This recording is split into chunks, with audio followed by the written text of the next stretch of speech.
华西训练中心举办了第2届的花训明星季啊，在现场啊有配音班、演员班精彩表演，也有主播班、歌唱班，吸引了真侪观众来欣赏。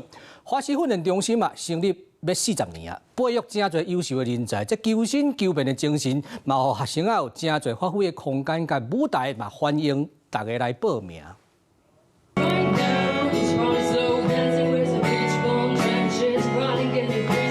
不管是英语、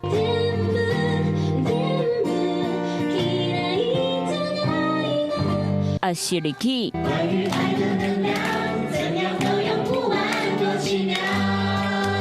华西训练中心第2届花训助兴之夜，10号热烈上场，那唱歌班现场歌舞。我肩膀很酸，肩膀很酸，是背负了什么重物吗？背负了一个商业帝国。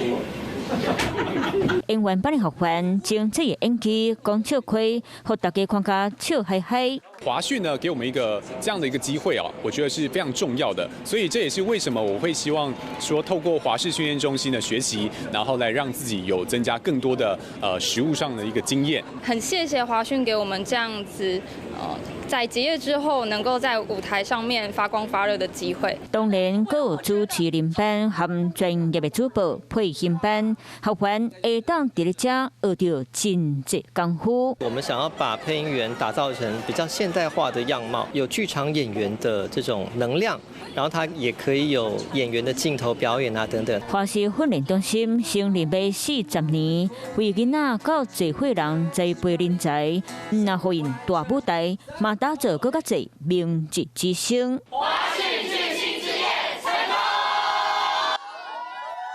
Hello， 大家好，我是林依文。想要抢先掌握最及时的新闻资讯吗？赶快订阅、按赞、开启小铃铛，锁定华视新闻的 YouTube 频道。